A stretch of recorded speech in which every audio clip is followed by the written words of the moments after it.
ബീഹാർ തീവ്ര വോട്ടർ പട്ടിക പരിഷ്കരണത്തിനെതിരായ ഹർജികൾ സുപ്രീംകോടതി ഇന്ന് വീണ്ടും പരിഗണിക്കും. ജസ്റ്റിസ് സൂര്യകാന്ത് അധ്യക്ഷനായ ബെഞ്ചാണ് ഹർജികൾ പരിഗണിക്കുക.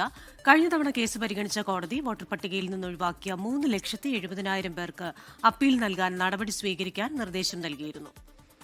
വിവരങ്ങളുമായി ബൽറാം നെടുങ്ങാടിയാണ് ഡൽഹിയിൽ നിന്ന് ചേരുന്നത്. Balram, very good morning. തെരഞ്ഞെടുപ്പ് പടിവാതിൽക്കൽ എത്തി നിൽക്കുകയാണ്. സുപ്രീംകോടതി ഈ ഹർജി പരിഗണിക്കുന്നുണ്ട്. വിവരങ്ങൾ പറയും. Very good morning Christina, Unmesh. ബീഹാറിലെ തീവ്ര വോട്ടർ പട്ടിക പരിഷ്കരണവുമായി ബന്ധപ്പെട്ട ഹർജികൾ സുപ്രീം കോടതി ഇന്ന് വീണ്ടും പരിഗണിക്കുകയാണ്. ജസ്റ്റിസ് സൂര്യകാന്ത്, ജസ്റ്റിസ് ജോയ് മല്യ ബാങ്ചി എന്നിവരടങ്ങുന്ന ബെഞ്ചാണ് ഈ ഹർജികൾ പരിഗണിക്കുന്നത്. ഇതിൽ ഏറ്റവും പ്രസക്തം എന്നുള്ളത് ബീഹാറിലെ തെരഞ്ഞെടുപ്പ് പ്രഖ്യാപിച്ച നടപടികൾ ആരംഭിച്ചു കഴിഞ്ഞിരിക്കുന്നു. സ്ഥാനാർത്ഥികൾ നാമനിർദ്ദേശ പത്രികകൾ സമർപ്പിച്ചു കഴിഞ്ഞ ഒരു ഘട്ടത്തിലാണ് ഈ ഹർജികൾ പരിഗണിക്കുന്നത് എന്ന് തന്നെയാണ്. കഴിഞ്ഞ തവണ പരിഗണിച്ച ഘട്ടത്തിൽ അന്തിമ വോട്ടർ പട്ടികയിൽ നിന്നും ഒഴിവാക്കപ്പെട്ട 3,70,000 പേർക്ക് അവർക്ക് അപ്പീൽ നൽകാൻ ആവശ്യമായ നിയമസഹായം നൽകണം എന്ന നിർദ്ദേശമാണ് സുപ്രീം കോടതി നൽകിയിരുന്നത്.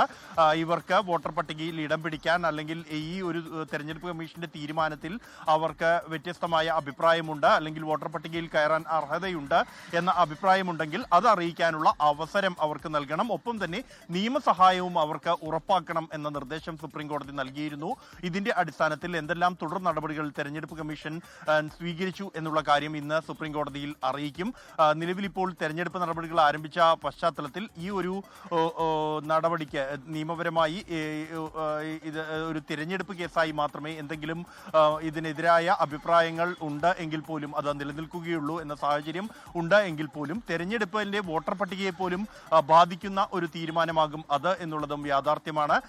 എന്തായാലും ഇന്ന് ഇതുമായി ബന്ധപ്പെട്ട് സ്വീകരിച്ച നടപടികൾ സുപ്രീം കോടതിയിൽ കേന്ദ്ര തെരഞ്ഞെടുപ്പ് കമ്മീഷൻ അറിയിക്കും. ഉന്മേഷ്, ക്രിസ്റ്റീന. ഡൽഹിയിൽ നിന്ന് വിവരങ്ങൾ നൽകുകയായിരുന്നു ബൽറാം നെടുങ്ങാടി.